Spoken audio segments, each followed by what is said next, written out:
Light के YouTube channel में आप सभी का एक बार फिर से स्वागत है। आज जो है हम लोग जो हमारी 500 क्वेश्चंस की सीरीज चल रही है फिटर सेकेंड ईयर के लिए थ्योरी का, उसका पार्ट 3 हम लोग करने वाले हैं। जैसा कि आप जानते हैं हम लोग एक पार्ट में 25 क्वेश्चन को सॉल्व करते हैं, तो ये तीसरा पार्ट है। इसका मतलब आज हम 51 से 75 तक का क्वेश्चन सॉल्व करेंगे। इसके नेक्स्ट वीडियो में जो पार्ट 4 आएगी उसमें फिर 76 से 100 तक का किया जाएगा। इस तरह हम क्रम वाइज इसको कंप्लीट करेंगे।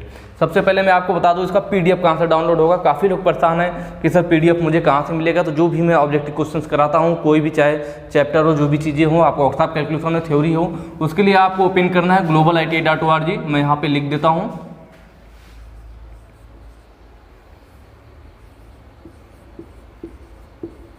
globaliti.org। ये वेबसाइट है आपकी। इस वेबसाइट को आपको ओपन करना है। इस टाइप से वेबसाइट आपके सामने खुल जाएगी। यहाँ पे कोर्स का ऑप्शन होता है। कोर्स पे जो है आप क्लिक करोगे तो इसमें आपको 2-3 ऑप्शन नीचे दिखाई देंगे। उसमें लिखा होगा फिटर थ्योरी, ठीक है। इसके बाद जो है आपको इस टाइप से पेज खुलेगा। कोर्स पे क्लिक करेंगे, कोर्स पे आपको देखेगा फिटर थ्योरी। फिटर थ्योरी पे आपको क्लिक करना है तो उसके बाद नया पेज खुल जाएगा सामने, फिटर फर्स्ट ईयर और फिटर सेकेंड ईयर लिखा हुआ। आप फिटर सेकेंड ईयर आपको चाहिए तो फिटर सेकेंड ईयर पे क्लिक कर लीजिए।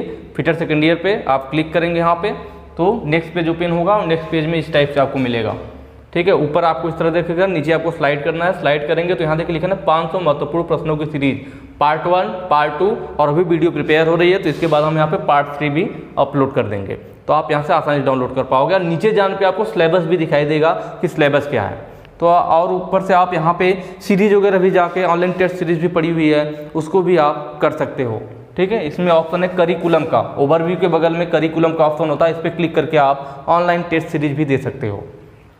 चलिए अपने सिलेबस पे आते हैं।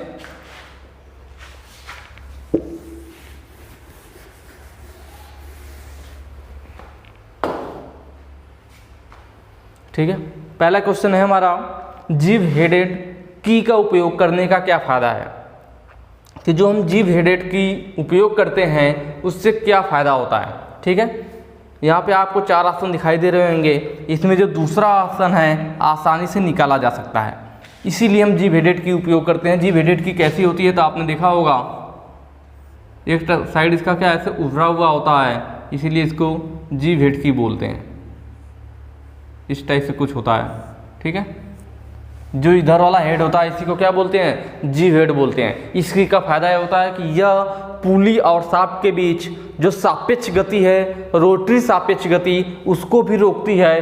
प्लस जो एक्सियल मोशन होता है, अच्छी गति होती है, उसको भी रोकती है, क्योंकि इसमें जीव हेड लगा हुआ है जो कि एक्सियल मोशन को भी रोक देता है। तो यह की ऐसी है जो पुली और शाफ्ट के बीच रोटरी मोशन के सापेक्ष गति को रोकती है, प्लस एक्सियल मोशन को भी रोक देती है, ठीक है। और इसे इस जीव हेड की मदद से आसानी से निकाला भी जा सकता है।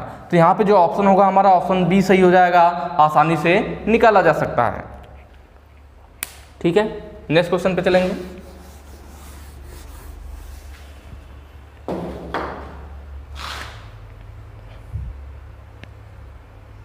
नुकीले कोनों को फिनिश करने के लिए किस फाइल का उपयोग किया जाता है।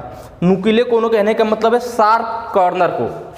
शार्प कॉर्नर को फिनिश करने के लिए कौन सी फाइल यूज करेंगे, आपके सामने ऑप्शन दिख रहे होंगे। जो इसमें ऑप्शन है ऑप्शन नंबर 3, बैरेट फाइल। कौन सा होगा हमारा, बैरेट फाइल, सॉरी। तो आपका ऑप्शन नंबर 3 जो है बैरेट फाइल सही होगा, जो कि शार्प कॉर्नर को फिनिश करने के लिए यूज की जाती है। बैरेट फाइल कैसी होती है तो जैसे आपका ट्रायंगुलर फाइल होती है, त्रिभुजाकार फाइल, उसी आकृति की आपकी बैरेट फाइल भी होती है। त्रिभुजाकार फाइल आपके त्रिभुज की आकृति की होती है, ऐसी होती है ना त्रिभुजाकार फाइल, ठीक है। वैसे ही हमारी क्या होती है, बैरेट फाइल होती है। दोनों में फर्क क्या हो मैं आपको बता देता हूँ। बैरेट फाइल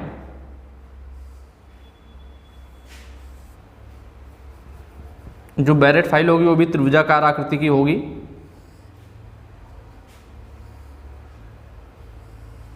ठीक है। फर्क क्या है कि जो हमारी ट्रायंगुलर फाइल होती है इसके सभी कोण जो होते हैं 60 डिग्री के होते हैं। कितने डिग्री के, सभी एंगल 60 डिग्री के, और सभी भुजाएं बराबर होती है त्रिभुजाकार फाइल की, ट्रायंगुलर फाइल की। जबकि जो हमारी बैरेट फाइल होती है इसकी दो भुजाएं बराबर होती हैं और एक भुजा सबसे चौड़ी होती है, सबसे अधिक चौड़ी होती है और दो भुजाएं आपस में बराबर होती है, जबकि इसमें तीनों भुजाएं बराबर थी। इसके सभी एंगल 60 डिग्री के, इसका जो ये सामने वाला है शीर्ष एंगल है यह 120 डिग्री का होता है, बाकी दोनों एंगल 30 डिग्री के होते हैं। सबसे बड़ा वाला 120 डिग्री, बाकी छोटे 30-30 डिग्री के होते हैं। त्रिभुजाकार फाइल पे तीनों सरफेस पे दांते कटे होते हैं।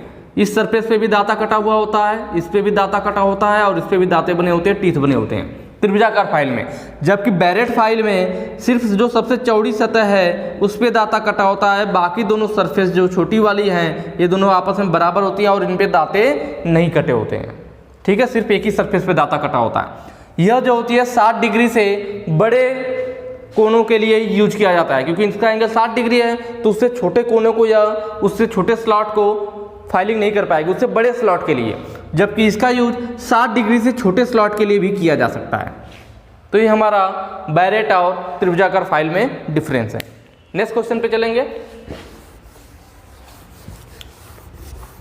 अगला क्वेश्चन है, इस फाइल का नाम क्या है? इस फाइल का नाम क्या है? ठीक है, दिख रहा होगा आपका tinker file, crossing file, Swiss pattern file और ड्रेडनॉट फाइल। तो आपका ऑप्शन जो है कौन सा होगा? Tinker file. ऑप्शन ए जो है आपका वो सही होगा। जो आपको फिगर में दिख रहा है वो कौन सी फाइल है? वह आपकी टिंकर फाइल है। ठीक है, नेक्स्ट क्वेश्चन पे चलेंगे।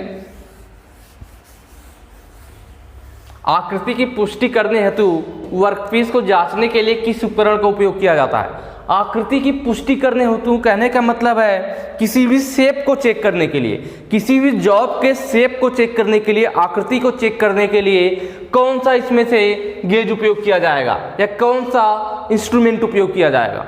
तो कोई भी जो वस्तु बनी हुई है उसकी आकृति सही है या नहीं, उसकी शेप सही है या नहीं, उसकी पुष्टि करना, वही कह रहा, आकृति की पुष्टि करना मतलब शेप को चेक करना कि वो सही है या नहीं, वो किस इंस्ट्रूमेंट की मदद से होगा, तो वह होगा आपका प्रोफाइल गेज। ऑप्शन ए सही होगा आपका, प्रोफाइल गेज। प्रोफाइल का मतलब जैसे जिस आकृति की वस्तु होगी उसी आकृति का गेज बना दिया जाता है और उस गेज से हम चेक करते हैं कि जो हमारी वस्तु थी उसकी जो आकृति है, जो शेप है, वो सही बनी है या नहीं है। तो यह प्रोफाइल गेज की मदद से चेक किया जाता है। नेक्स्ट चलेंगे, फिलर गेज का उद्देश्य क्या है? जो हमारा फिलर गेज होता है उसका उद्देश्य क्या है? आप लोगों को मैंने बताया था, फिलर मतलब फिल मतलब भरना। कहीं भी दो हमारे जॉब है उन्हें आपस में चिपका करके रख दिया जाए तो इनके बीच में जो गैप होगा उसको चेक करना। दो जॉब को आप आपस में चिपकाओगे तो कुछ ना कुछ थोड़ा बहुत गैप रह जाएगा, तो उस गैप को चेक करना ही फिलर गेज का काम होता है। फिलर गेज इसमें फिल हो जाता है और वह बताता है कि इन दोनों के बीच में गैप क्या है या किसी स्लॉट के बीच में गैप को चेक करना। तो गैप को चेक करने के लिए किसका यूज किया जाता है? फिलर गेज का यूज किया जाता है। तो यहाँ हम ऑप्शन देखेंगे तो ऑप्शन है ऑप्शन नंबर 4, मिलने वाले भागों के बीच की गैप की जांच करना। बताया ना, जब दो पार्ट मिलते हैं आपस में तो उनके बीच में कुछ गैप रह जाता है तो उसको चेक करते हैं फिलर गेज की मदद से। फिलर गेज आपका एक इस टाइप से होता है और इसमें कई सारी ब्लेड लगी होती हैं। क्या लगी होती हैं? ब्लेड। और सभी ब्लेडों पे अलग अलग साइज लिखा होता है कि 0.1 mm मोटी है, 0.2 mm मोटी है, 0.3 mm मोटी है, सब पे साइज लिखा होता है। तो हम ब्लेडों को इसमें डाल के चेक करते हैं। जो ब्लेड बिल्कुल सही फिट हो जाती है उसको बाहर निकालते हैं और उस पर उसकी मोटाई लिखी होती है, जो लिखा गया है ब्लेड की मोटाई है, तो हम पढ़ लेते हैं कि ये कितनी मोटी ब्लेड है, तो हमें पता चल जाता है कि इस दोनों के बीच में कितना गैप है। तो इस तरह से हम फिलर गेज का यूज करते हैं। नेक्स्ट क्वेश्चन पे चलेंगे, इस गेज का नाम क्या है? काफ़ी आसान है, आप लोग को देख के अंदाजा भी लग रहा होगा। कौन सा गेज है? Standard wire gauge. इसकी मदद से हम किसी भी वायर के व्यास को चेक कर सकते हैं या फिर किसी भी शीट की थिकनेस को, मोटाई को मापा जा सकता है। ठीक है, तो ये हमारा है standard wire gauge. Next question पे चलेंगे, बाहरी व्यास की जांच के लिए किस गेज का उपयोग किया जाता है? Plain ring gauge, plain. ठीक है, यहाँ ऑप्शन में थोड़ा गड़बड़ हो गया है, ये ऑप्शन सही नहीं है। ठीक है, दोनों सेम दे दिया गया है। यहाँ पे पहला वाला ऑप्शन जो है हम चेंज कर लेंगे, ठीक है। मान लीजिए ये क्या है, प्लेन प्लग गेज मान लेते हैं, ये क्या है हमारा प्लग गेज। दोनों ऑप्शन सेम दे दिया था। मान लीजिए पहला क्या है आपका प्लग गेज है, दूसरा प्लेन रिंग गेज है, तीसरा टेपर रिंग गेज है और चौथा प्रोग्रेसिव प्लग गेज है। तो कभी भी जो होता है बाहरी व्यास को चेक करने के लिए किस गेज का उपयोग करते हैं, तो मैंने आपको बताया था कि जो प्लग गेज होता है हमारा, प्लग जैसे आपके सॉकेट के अंदर प्लग चला जाता है तो प्लग गेज इंटरनल व्यास को चेक करता है। और अंगूठी मैंने बताया था जो रिंग होती है वह आपकी उंगली के ऊपर पहनी जाती है। इसका मतलब जो अंगूठी होती है ऊपर पहन रहा है तो बाहरी डायमीटर मापेगा, तो उसी से रिंग गेज बना हुआ है। तो रिंग गेज क्या होगा, रिंग बाहर पहना जाता है मतलब वह बाहरी डायमीटर को चेक करेगा, बाहरी व्यास को चेक करेगा। अब रिंग गेज में भी दो हो गए, प्लेन और टेपर। तो ये नॉर्मल पूछ रखा है, बाहरी व्यास की बात कर रहा है, टेपर की बात नहीं कर रहा। अगर क्वेश्चन में दिया होता बाहरी टेपर को चेक करने के लिए तब टेपर रिंग गेज हो जाता, लेकिन ये सिर्फ लिखा हुआ है बाहरी व्यास को चेक करने के लिए, तो हम प्लेन रिंग गेज को सही करेंगे। ऑप्शन बी आपका सही हो जाएगा। नेक्स्ट क्वेश्चन पे चलेंगे। आकार के निर्माण के लिए गेज को एक साथ जोड़ने की क्रिया को क्या कहते हैं? जो हमारे गेज होते हैं उनको आपस में एक साथ जोड़ा जाता है, किस लिए? गेज के साइज को बढ़ाने के लिए। आकार के निर्माण के लिए मतलब गेज के साइज को बढ़ाने के लिए। हमारे जो स्लिप गेज होती है उसकी बात चल रही है, स्लिप गेज। तो स्लिप गेज के साइज को बढ़ाने के लिए हम क्या करते हैं, दो स्लिप गेजों को आपस में पहले एक दूसरे के क्रॉस में रखते हैं, फिर उन्हें सीधा घुमाते हैं, फिर आगे ले जाकर के पीछे वापस ले आते हैं, तो दोनों आपस में जुड़ जाते हैं और इस प्रोसेस को रिंगिंग प्रोसेस बोला जाता है। तो आकार के निर्माण के लिए या कह लीजिए दो स्लिप गेजों को आपस में जोड़ने के लिए जो जोड़ने की प्रोसेस है उसको क्या बोला जाता है, तो उसको रिंगिंग प्रोसेस बोला जाता है। इस ऑप्शन में देखेंगे आप तो ऑप्शन नंबर जो डी है यहाँ रिंगिंग हो गया है, थोड़ा गलत हो गया है, रिंगिंग होगा, रिंगिंग प्रोसेस। तो ऑप्शन 4 आपका सही हो जाएगा, रिंगिंग प्रोसेस। नेक्स्ट क्वेश्चन है हमारा, साइन बार बनाने के लिए किस मटेरियल का उपयोग किया जाता है? तो साइन बार बनाने के लिए हमारा जो यूज होता है वह stabilised chromium steel. Option D आपको दिखाई दे रहा होगा, ऑप्शन 4 स्थिर क्रोमियम स्टील या फिर इसको स्टेबलाइज्ड क्रोमियम स्टील भी बोलते हैं, क्रोमियम स्टील। तो हमारा जो साइन बार होता है वह स्टेबलाइज्ड क्रोमियम स्टील का बना होता है। नेक्स्ट क्वेश्चन पे चलेंगे। साइन बार की लंबाई कैसे निर्दिष्ट की जाती है? कहने का मतलब है साइन बार की लंबाई किससे दिखाया जाता है? तो मैंने आपको बताया था जो साइन बार होता है हमारा कुछ इस टाइप से बना होता है।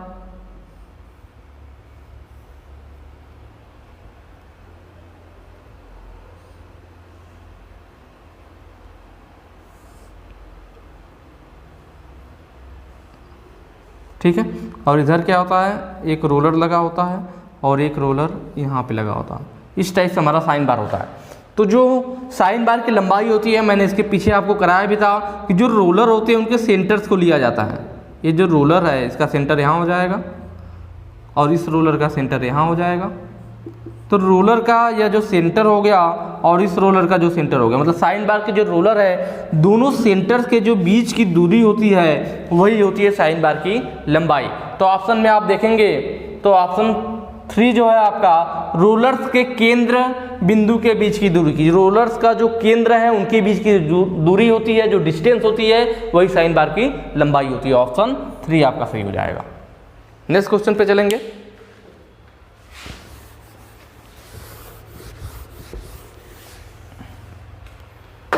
साइन बार के साथ जांच करते समय कौन सा त्रिभुज का कर्ण बनता है? साइन बार के साथ जांच करते समय कौन त्रिभुज का कर्ण बनता है? कि जब हम साइन बार यूज करते हैं तो हमें मालूम है कि जब साइन बार से हम किसी भी जॉब के टेपर निकालते हैं तो हमें सरफेस प्लेट की ज़रूरत पड़ती है और आपका जो है स्लिप गेज और साइन बार, 3 चीज़ों की ज़रूरत पड़ेगी। किसकी किसकी? सरफेस प्लेट और साइन बार चाहिए होता है और हमें चाहिए होता है स्लिप गेज। इन तीनों की मदद से हम किसी भी जॉब के टेपर को निकालते हैं। ठीक है, तो साइन बार यूज करते समय हमें 3 चीज़ें चाहिए होती है। तो पूछ रहा है जब हम तीनों का यूज करते हैं तो कौन सा वह चीज़ होता है जो कि उसमें कर्ण का काम करता है? साइन बार के साथ जब हम टेपर निकालते हैं कौन सा कण का काम करता है, ठीक है। यहाँ आपके सामने ऑप्शन दिख रहे होंगे, तो चलिए हम लोग डायरेक्ट सॉल्व भी करते हैं कि कैसे होता है। तो आपको मैंने बताया होगा या आप लोगों ने फिगर वगैरह में देखा होगा कि जो हमारी सरफेस प्लेट होती है, यहाँ बना देता हूँ, हमारी सरफेस प्लेट होती है, सरफेस प्लेट पे क्या करते हैं हम, यहाँ पे हम साइन बार को ऐसे टेपर में रखते हैं,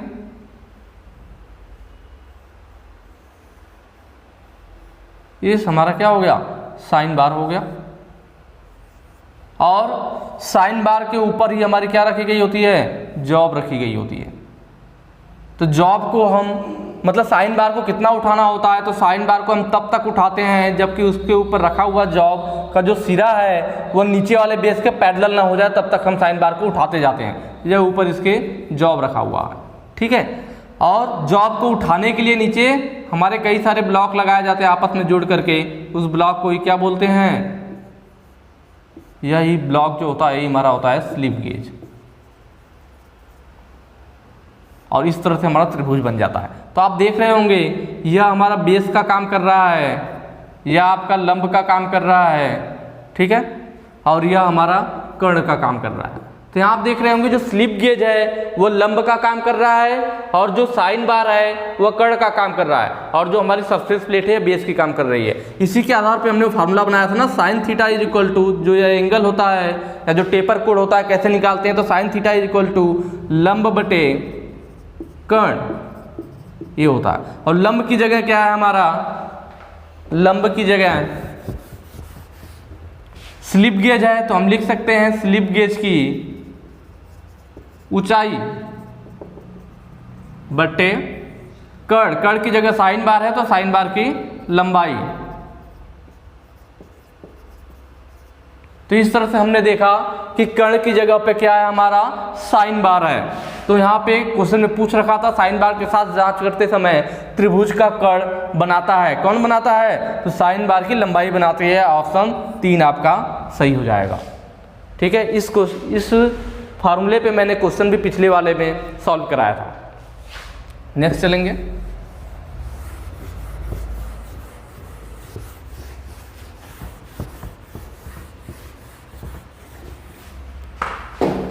लैपिंग ऑपरेशन में अपघर्षक कंपाउंड के अत्यधिक उपयोग का क्या प्रभाव, कि हम लैपिंग ऑपरेशन कर रहे हैं और उसमें जो अपघर्षक कंपाउंड है, अब्रेसिव कंपाउंड है, उसका अगर हम अधिक उपयोग करेंगे तो क्या दिक्कत हो सकती है।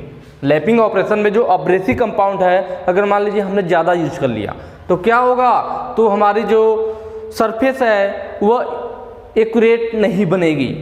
क्या होगा, अगर अधिक हम कंपाउंड यूज करेंगे अब्रेसिव कंपाउंड तो एक्यूरेट नहीं बनेगी, उसमें एक्यूरेसी नहीं आएगी। एक्यूरेसी नहीं आने का मतलब है अशुद्ध बनना, और इसका मतलब इसमें ऑप्शन कौन सा सही हो जाएगा, पहला सही हो जाएगा, अशुद्धि का विकास होना, कि अशुद्ध बनेगा, ठीक है। नेक्स्ट क्वेश्चन पे चलेंगे। अगला है हमारा, यदि वर्कपीस की तुलना में लैप कठोर है तो क्या होता है। लैप जो होता है हमारा वह कास्ट आयरन का, ब्रास या पीतल किसी सॉफ्ट मटेरियल का बनाया जाता है, और उसके ऊपर जो होता है अब्रेसिव पार्टिकल को लगाते हैं लैपिंग करने के लिए। लैप दरअसल हमारा मेटल का बना होता है, आपने देखा होगा, इसके पहले भी हम लोगों ने देखा था, कुछ इस टाइप से था। और इसमें क्या था, ये हमारा लैप था, यहाँ पे बोल्ट लगा हुआ था, और इस लैप में जो है इस तरह से ग्रुप्स बने हुए थे।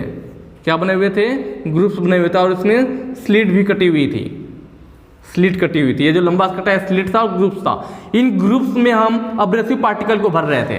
तो ये जो लैप था पहले एक मेटल का बना हुआ था जिसमें ग्रुप्स कटा हुआ था। तो कौन से मेटल का बनाता था, सॉफ्ट मेटल, कास्ट आयरन, आपका ब्रास हो गया, मतलब पीतल हो गया, लेड हो गया, किसी इन सब मटेरियल का बनाया जाता है, सॉफ्ट मटेरियल का बनाया जाता है। और इस मटेरियल पे ही हम क्या करते हैं, जो ग्रुप्स बनते हैं इनमें हम अब्रेसिव पार्टिकल भरते हैं जो कि लैपिंग का काम करते हैं, या कह लीजिए पदार्थ को घिसने का काम करते हैं। तो इसमें हम क्या भर देते हैं, जो ग्रुप्स होते हैं इनमें हम लैपिंग अब्रेसिव को भरते हैं, और स्लिट जो होता है वो साइज को एडजस्ट करने के लिए यूज किया जाता है। तो यही चीज़ पूछा है कि यदि वर्कपीस की तुलना में लैप कठोर है, जो हमारा वर्कपीस है जिसकी लैपिंग करनी है उसकी तुलना में क्या है, लैप जो है हमारा लैप कठोर हो जाए, जबकि हमें पता है लैप जो है सॉफ्ट मटेरियल का बनाना चाहिए। तो क्या होगा, तो जो वर्कपीस होगा वह लैप को क्या होगा, काट देगा। ऑप्शन पहला सही हो जाएगा आपका, ठीक है। नेक्स्ट क्वेश्चन पे चलेंगे।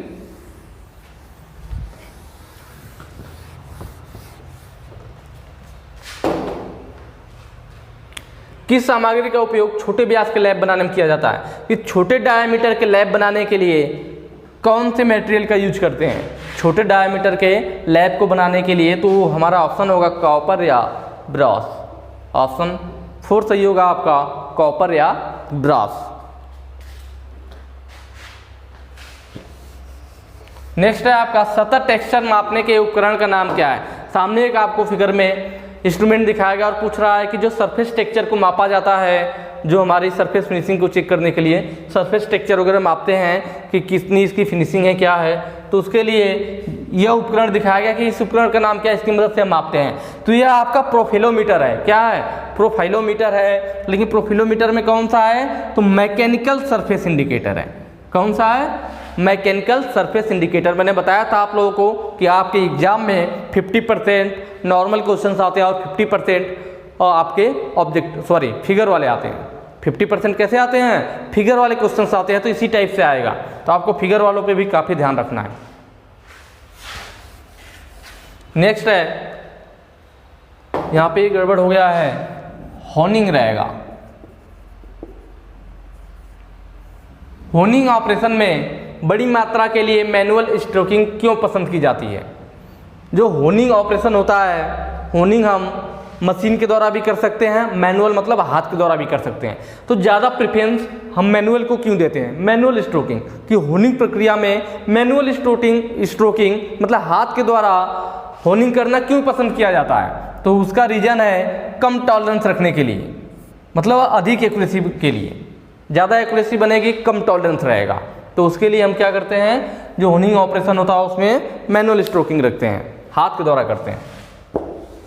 नेक्स्ट क्वेश्चन देखेंगे, हार्डनिंग करने का उद्देश्य क्या है? हार्डनिंग क्यों की जाती है? आपके सामने है, संरचना को परिष्कृत करना, टफनेस बढ़ाना, काटने की क्षमता बढ़ाना, स्ट्रेस और स्ट्रेन को दूर करना। तो आपको मालूम होगा कोई भी मेटल में कार्बन की मात्रा जितनी अधिक वह उतना अधिक हार्ड होता है। किसी भी मेटल में कार्बन की मात्रा जितनी अधिक होगी वह उतना ही अधिक हार्ड होगा, और वो जितना अधिक हार्ड होगा उसकी काटने की क्षमता उतनी बढ़ती जाएगी। क्योंकि भाई जितना अधिक हार्ड होगा उतना जल्दी वो दूसरे मेटल को काट देगा, कम हार्ड होगा तो दूसरे को काटने में वो अपने ज़्यादा घिस जाएगा। इसलिए हम जो कटिंग टूल होते हैं वो हमारे high carbon steel, high speed steel ऐसे मटेरियल के बनाए जाते हैं जो ज़्यादा कठोर हो। तो इसका मतलब अगर हम हार्डनिंग कर रहे हैं किसी चीज़ को, उसको कठोर बना रहे हैं, तो उसका उद्देश्य है कि उसकी काटने की क्षमता बढ़ जाए। ठीक है, तो ऑप्शन आप देखेंगे, ऑप्शन 3 आपका सही होगा, काटने की क्षमता बढ़ाना। नेक्स्ट क्वेश्चन पे चलेंगे। और यार वीडियो जरूर शेयर कर दीजिएगा। आप लोग वीडियो लग रहा है आजकल शेयर नहीं कर रहे हो, ठीक है, वीडियो शेयर कर दिया करो। नेक्स्ट है, ऊष्मा उपचार की कौन सी विधि द्वारा किसी जॉब में मशीनीकरण और डक्टिलिटी का सुधार होगा? ऊष्मा उपचार की कौन सी विधि द्वारा किसी जॉब में मशीनीकरण और डक्टिलिटी का सुधार होगा? मशीनीकरण मतलब समझ रहे हैं? मशीनिंग मतलब जैसे कि किसी जॉब पर मशीनिंग प्रोसेस किया जा सके, मतलब उसे काटा जा सके, उसे मुड़ा जा सके, उसे घिसा जा सके, तो ये बोला जाता है कि इस जॉब में मशीनिंग का गुण है। इस जॉब में मशीनिंग का गुण है, मतलब इस पर मशीन के द्वारा प्रोसेस कर सकते हैं, जिससे हम आसानी से काट सकते हैं, घिस सकते हैं। तो उस जॉब में मशीनिंग का गुण होता है। अब उसे आसानी से काट और घिस कब पाओगे आप? जब वो थोड़ा सॉफ्ट होगा। और आपको पता है, मैंने बताया था कि हीट ट्रीटमेंट में कि जब भी हम किसी वस्तु पे कोई काम कर रहे होते हैं तो उसको मोड़ना हो या कोई प्रोसेस करना हो, तो जैसे मान लीजिए वो पहले सॉफ्ट थी, लेकिन उस पर काम करते करते क्या होता है, उसका गुण बदल जाता है, वह थोड़ी हार्ड हो जाती है। उसको मोड़ेंगे तो जहाँ से वो घूमेगी वहाँ स्ट्रेस उत्पन्न होगा, जिससे कि वहाँ पे मोड़ने पे वह हार्ड हो जाएगी, फिर उसको घिसना आसान नहीं होगा। तो वस्तु पे काम करते करते वस्तु में चिमड़पन या कठोरता का गुण आ जाता है, जिससे कि फिर उस वस्तु को आगे फाइलिंग करना या फिनिशिंग करना आसान नहीं होता। तो इसीलिए हम उस वस्तु पे क्या करते हैं, फिर एनीलिंग प्रोसेस करते हैं। एनीलिंग प्रोसेस करने से वह फिर से अपने वापस प्रारंभिक गुण में आ जाती है, थोड़ी सॉफ्ट हो जाती है, जिससे कि फिर हम उस पर मशीनिंग वगैरह कर सकते हैं। तो ये पूछ रहा था कि ऊष्मा उपचार की कौन सी विधि द्वारा किसी जॉब में मशीनीकरण और डक्टिलिटी का सुधार होगा, जिससे कि हम दोबारा उस पर मशीनिंग प्रोसेस कर सके। तो वह जो विधि है वो हमारी क्या है, एनीलिंग है। एनीलिंग प्रोसेस के द्वारा हम दोबारा फिर जॉब पर मशीनिंग प्रोसेस वगैरह, डक्टिलिटी वगैरह का गुण बढ़ा सकते हैं। नेक्स्ट क्वेश्चन पे चलेंगे। हीट ट्रीटमेंट प्रक्रिया में फ्लेम हार्डनिंग का नुकसान क्या है? जो हमारा हीट ट्रीटमेंट प्रोसेस होता है उसमें जो फ्लेम हार्डनिंग होती है उससे क्या नुकसान होता है? तो आपको मालूम है फ्लेम हार्डनिंग के द्वारा हम यहाँ पे आग जलाते हैं, या फिर मैंने आपको बताया था इस तरह से गोल मेटल है तो भी कॉइल टाइप का लपेटा हुआ था, लेकिन इसमें फ़र्क क्या था, इसमें आग जल रही थी। अगर आग नहीं जल रहा है तो इंडक्शन हो जाएगा, आग जल रही तो फ्लेम हार्डनिंग हो जाएगा। तो फ्लेम हार्डनिंग वाले से नुकसान ये होता है कि अगर हमारा छोटा वर्क पीस होगा तो उसके जलने का खतरा रहता है, क्योंकि इससे आग निकलती है ना, फ्लेम निकलती है, ज्वाला, जो गैस वेल्डिंग होती है, उस ज्वाले से हम गर्म करते हैं। तो फ्लेम हार्डनिंग के द्वारा हम हार्ड तो कर सकते हैं, बस उसमें हम छोटे वर्क पीसों के हार्डनिंग के लिए यूज नहीं कर सकते, क्योंकि उसमें जो छोटे वर्क पीस होते हैं उन्हें जलने का खतरा रहता है कि पता चला वह जल जाएगा। तो इसका मतलब यहाँ ऑप्शन 4 दे रखा है, छोटे वर्क पीस के लिए उपयोग नहीं है। फ्लेम हार्डनिंग किसके लिए उपयोग नहीं है, छोटे वर्क पीस के लिए। क्यों? क्योंकि उनके जलने का खतरा रहता है।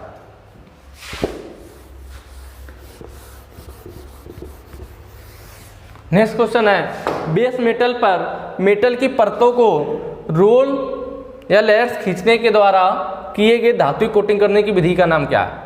कि जो हमारा बेस मेटल है हम उस पर क्या करते हैं, मेटल की परत को ही रोल करके उस पर क्या करते हैं, लेयर होगा हुआ, लेयर्स लिखा हुआ लेयर, ठीक है, लेयर खींचते हैं उस पर। तो खींचने के कारण धातु कोटिंग करने की विधि का नाम क्या है? तो इसमें जो ऑप्शन होगा आपका ऑप्शन बी सही होगा, क्लैडिंग। क्या सही होगा? क्लैडिंग। क्लैडिंग में क्या होता है, हमारी कोई एक मेटल की धातु होती है, बेस मेटल होती है, इस पर जंग ना लगे इसके लिए इस मेटल पर एक और मेटल चढ़ा दिया जाता है, वह जंग रोधी मेटल होता है। इसको क्या करते हैं, इसको रोल करके किसी रोलर की मध्य से गुजारते हैं, तो यह जो मेटल है इस पर बिल्कुल अच्छी तरह से चिपक जाता है, उसके साथ मिल जाता है, उसी को क्लैडिंग बोला जाता है। मतलब किसी मेटल के ऊपर दूसरा मेटल चढ़ा देना जिससे कि उस पर जंग ना लगे, किसी मेटल पर उस दूसरा मेटल चढ़ा देना जिससे कि उस मेटल पर जंग ना लगे, उसको क्लैडिंग बोलते हैं। मतलब एक मेटल में हमने दूसरा मेटल चढ़ा दिया, किस मेथड के द्वारा, रोलिंग के द्वारा। रोलर होता है और रोलर के बीच से इसको गुजार दिया जाता है, तो वह मेटल इस पर बिल्कुल अच्छी तरीके से चढ़ जाता है, उसी को क्लैडिंग बोला जाता है। मान लीजिए ये स्टील था, अब स्टील पे जंग लग सकता है, अब स्टील के ऊपर हमने क्या किया,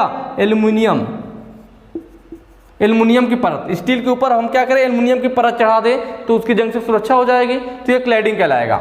और इनको हम इन रोलर के बीच से गुजारते हैं। तो वही क्वेश्चन में पूछ रखा था, तो ऑप्शन आपका बी सही हो जाएगा, क्लैडिंग। नेक्स्ट क्वेश्चन है हमारा, यदि हब या पुली को अच्छी रूप से कुछ दूरी तक शाफ्ट पर स्लाइड करना है तो किस प्रकार की कुंजी का उपयोग किया जाता है? स्लाइड करना है, ठीक है, स्लाइड हो गया है, स्लाइड रहेगा।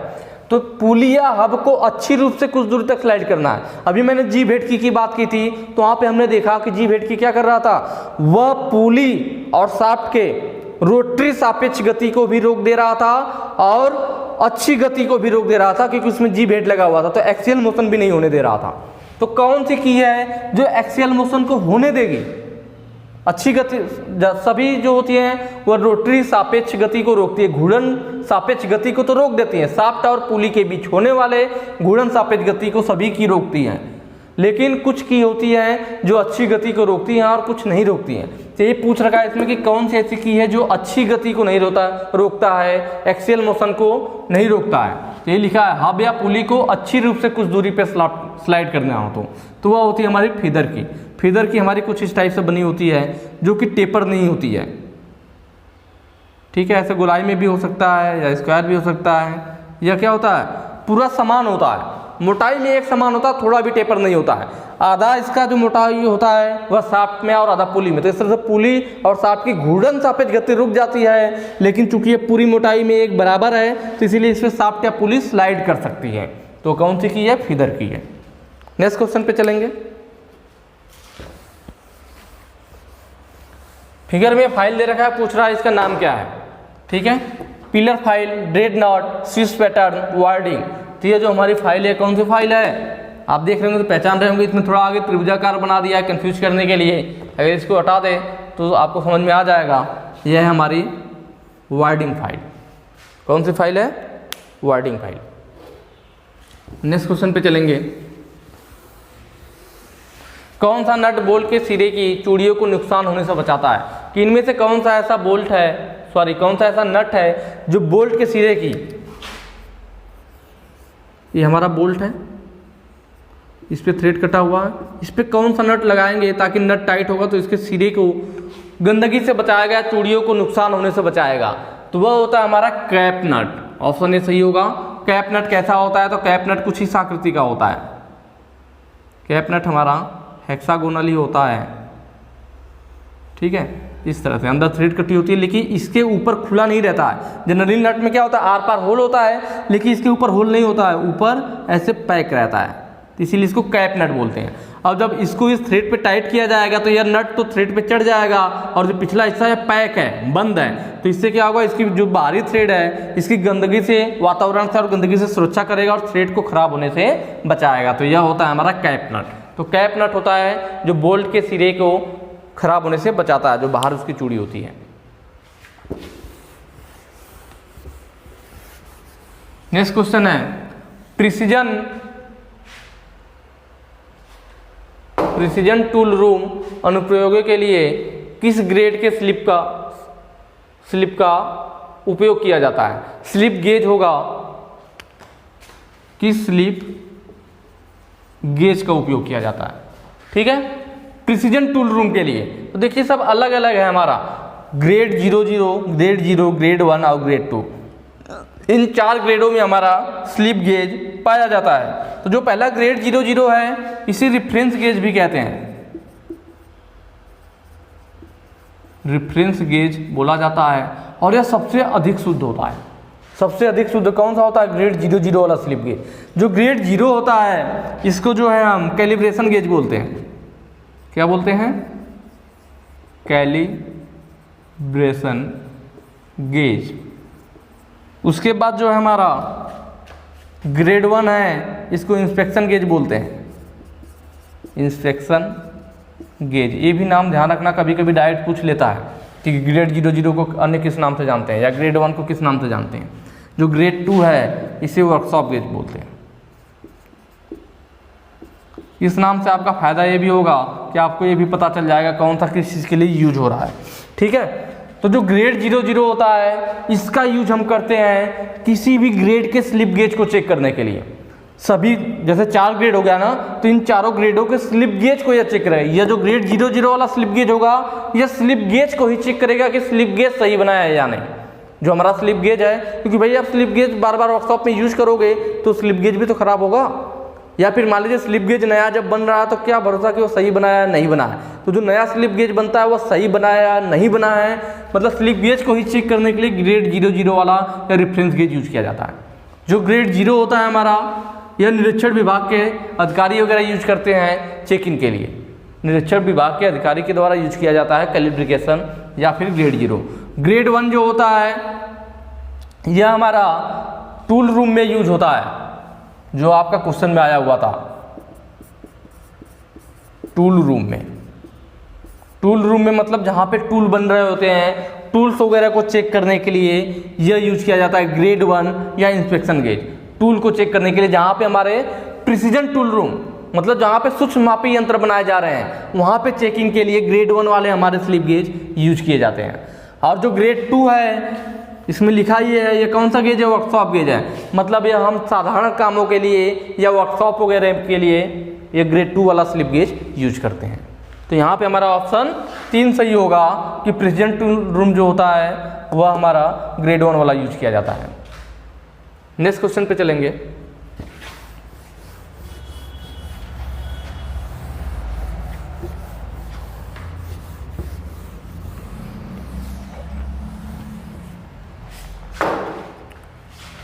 स्लिप गेज ब्लॉक बनाने के लिए किस मटेरियल का उपयोग किया जाता है। स्लिप गेज ब्लॉक बनाने के लिए किस मटेरियल का उपयोग किया जाता है। तो जनरली हम स्टेबलाइज्ड क्रोमियम स्टील सही करते हैं, चाहे वो स्लिप गेज पूछे या आपका साइन बार। लेकिन यहाँ पे हम ऑप्शन में देख रहे होंगे कि जो स्टेबलाइज्ड क्रोमियम स्टील है तो ऑप्शन में है ही नहीं। क्या ऑप्शन में है, tool steel, low grade steel, उच्च ग्रेड स्टील और उच्च कार्बन स्टील। तो यहाँ पे देख रहे हैं जो टूल स्टील है और उच्च कार्बन स्टील है। उच्च कार्बन स्टील मतलब हाई कार्बन स्टील, ये दोनों चीज तो एक ही हो गई। टूल स्टील और हाई कार्बन स्टील दोनों ऑप्शन तो एक ही बात हो गया ना, तब तो इनको सही होने का कोई सवाल ही नहीं उठता, क्योंकि भाई ये अभी तो दिया नहीं है ऐसा कुछ। टूल स्टील और यह दोनों ऑप्शन एक ही है, तब तो एक तो पहले ही आसानी से कैंसिल हो जाएगा, चलो ऐसे ही नहीं होगा। फिर लो ग्रेड स्टील और हाई ग्रेड स्टील, तो आपको पता है स्लिप गेज हमारा एक्यूरेसी में बना होना चाहिए, तो अच्छी ग्रेड वाला होनी चाहिए। तो इसका मतलब जो ऑप्शन 3 दे रखा है आपका, हाई ग्रेड स्टील लो थर्मल एक्सपेंशन के साथ, मतलब ऐसा स्टील होना चाहिए, उच्च क्वालिटी वाला स्टील होना चाहिए जो कि थर्मल एक्सपेंशन जिसपे उष्मा का उतना प्रभाव ना पड़े। ठीक है, तो ऑप्शन 3 हमारा सही हो जाएगा। हाई ग्रेड स्टील का हमारा स्लिप गेज ब्लॉक बना होता है। बाकी आप जानते हैं कि हमारा एक और चैनल है ITI यूथ यूट्यूब चैनल, आप उसको भी सब्सक्राइब कर सकते हैं। नोटिफिकेशन वगैरह जो नॉर्मल इन्फॉर्मेशन होती है वहाँ पे अक्सर दिया जाता है। बाकी हमारा टेलीग्राम पे ग्रुप है ग्लोबल ITI के नाम से, आप ग्लोबल ITI सर्च करके टेलीग्राम पे वहाँ पे हमें ज्वाइन कर सकते हैं। और PDF के लिए मैंने आपको बताया था globaliti.org, आप यहाँ पे जाइए और आपको सारी जो है स्टडी मटेरियल जो भी चीज़ें आपको यहाँ पे मिल जाएगा। बाकी वीडियो जो अगर पसंद आया हो तो यार शेयर जरूर कीजिएगा ज़्यादा से ज़्यादा जितना हो सके। और बाकी नेक्स्ट वीडियो में मिलेंगे आगे के क्वेश्चन के साथ। Thank you.